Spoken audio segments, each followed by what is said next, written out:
Assalamualaikum warahmatullahi wabarakatuh. Perkenalkan, nama saya Muhammad Iqbal dengan NIM 21042306. Dalam kesempatan kali ini saya akan membahas tentang 3 kasus terkait dengan advokasi kebijakan untuk memenuhi mata kuliah komunikasi dan advokasi kebijakan dengan dosen pengampu Bapak Karjuni. Langsung saja yang pertama yaitu kasus advokasi kebijakan dalam menolak izin lingkungan pengolahan limbah berbahaya dan beracun. Jejaring dalam sebuah advokasi kebijakan memberikan sebuah dampak bagi kelompok utama yang melakukan sebuah perjuangan dalam upaya menciptakan perubahan kebijakan. Aktor networking. Teori dalam penelitian ini mampu memotret jaringan perjuangan desa Lakardowo dalam memperjuangkan perubahan keadaan yang mereka bawa, yang dimulai dari mengelola isu agar aktor-aktor lain bisa mau terlibat pada isu yang mereka bawa, mempengaruhi aktor lain agar mereka mau terlibat dalam permasalahan yang dalam masyarakat desa Lakardowo rasakan, mengatur pendelegasian tugas dalam jaringan serta proses mobilisasi oleh para aktor yang terlibat di dalamnya. Peran aktor yang terlibat dalam jaringan advokasi ini menunjuk bahwa aktor yang berkepentingan dalam menolak izin lingkungan kegiatan usaha industri Batako, PT Putra Restu Ibu Abadi di Desa Lakardowo. Ini telah mampu menjalankan perannya masing-masing sesuai dengan kesepakatan dan sumber daya yang mereka miliki.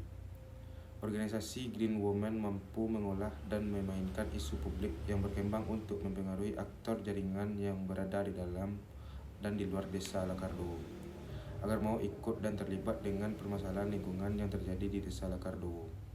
Terakhir, Green Women juga mampu memobilisasi masyarakat yang ada di 5 dusun desa Lakardowo untuk bersama-sama berjuang mendapatkan hak lingkungan hidup yang sehat dengan menolak keberadaan dan aktivitas industri pengolahan limbah berbahaya dan beracun tersebut. Kasus yang kedua yaitu kasus advokasi kebijakan ketenagakerjaan. Berdasarkan analisis data di atas, dapat ditarik sesuatu kesimpulan bahwa dalam melaksanakan program advokasi kebijakan ketenagakerjaan, IDFOS Indonesia telah melancarkan serangkaian upaya yang dimulai dari riset ketenagakerjaan, panggalan dukungan, pemaparan polis paper, hingga pada tahap merekomendasikan alternatif kebijakan kepada pemerintah daerah. Meski secara personal maupun dalam pertemuan internal pemerintah daerah tidak dilakukan kegiatan lobby, namun kegiatan-kegiatan diskusi ketenagakerjaan yang diikuti oleh berbagai organisasi masyarakat sipil atau OMS, pihak-pihak pemerintah, ormas, akademisi, dan LSM lainnya dapat berjalan dengan baik. Sasaran atau target yang diinginkan juga tercapai, yaitu diterbitkannya Perda Nomor 3 Tahun 2021 tentang penyelenggaraan ketenagakerjaan. Tidak lanjut dan dari advokasi kebijakan ketenagakerjaan ini adalah upaya IDFOS Indonesia ke depannya dalam mengkaji perda yang sudah ada dan menyandingkan dengan isu terkini terutama berkaitan dengan adanya revolusi industri 4.0. Selain itu, mereka berusaha membangun media komunikasi yang baik dengan pembuat kebijakan agar isu yang diangkat bisa tersampaikan secara tepat. Terkait dengan poin yang disampaikan oleh IDFOS Indonesia dalam Raperda penyelenggaraan ketenagakerjaan, masih terdapat hal yang belum diakomodir, yaitu pembentukan komite vokasi.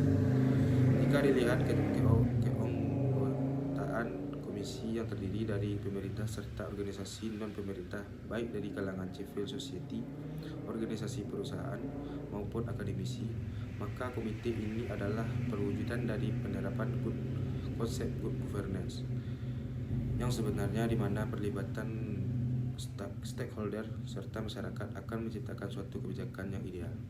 Tentunya pemerintah daerah harus jeli dalam mengambil langkah strategis dalam mengakomodir kebutuhan dan kepentingan yang berada di luar dirinya.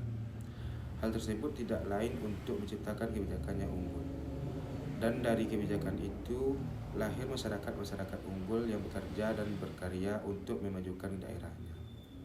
Ke kasus yang ketiga, yaitu kasus advokasi kebijakan terhadap perempuan dan anak berbasis perlindungan korban kekerasan.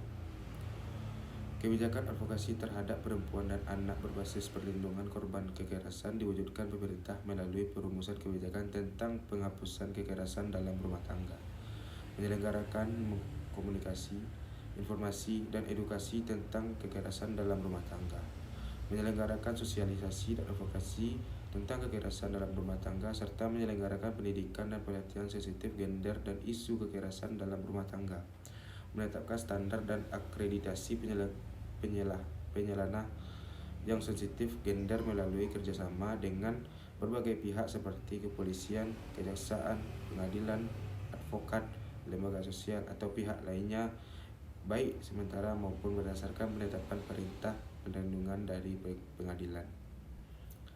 Kebijakan advokasi perlindungan korban kekerasan terhadap pemerintah dan anak dapat dilakukan melalui dua model pelayanan.